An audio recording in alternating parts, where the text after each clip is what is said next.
గగన్ గుమ్మం ముందుకు వచ్చి అమ్మా అమ్మా అని పిలవగానే శారద గగన్ వచ్చావా బాబు అంటూ కన్నీళ్లు పెట్టుకుంటూ ఏడుస్తూ ఉంటుంది. అప్పుడు గగన్ అమ్మ ఆకలిస్తుందమ్మా అనడంతో అయ్యో గగన్ రా దా అంటూ గగన్ చెయ్యి పట్టుకొని తీసుకొచ్చి సోఫాలో కూర్చోబెట్టి ప్రేమగా గోరుముద్దలు తినిపిస్తూ ఉంటుంది శారద.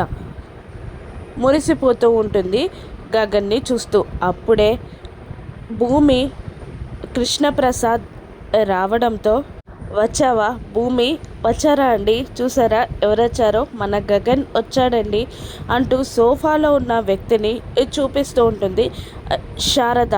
గగన్ వచ్చాడు అనేసరికి భూమి కేపీ ఇద్దరు షాక్ అయి సోఫా వైపు చూడగా అక్కడున్నది గగన్ కాదు బిచ్చగాడు.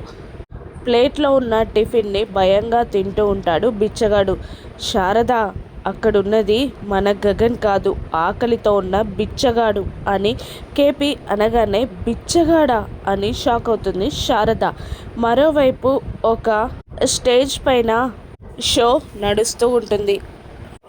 ఆడియన్స్ అందరూ క్లాప్స్ కొడుతూ ఎంకరేజ్ చేస్తూ మైకంలో మునిగిపోగా ఒక రాక్ స్టార్ గిటార్ పట్టుకొని ప్లే చేస్తూ పాడుతూ ఉంటాడు.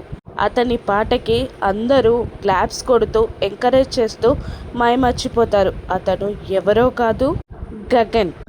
గగనే రాక్ స్టార్లా గిటార్ ప్లే చేస్తూ డ్యాన్స్ చేస్తూ పాట పాడుతూ ఉంటాడు.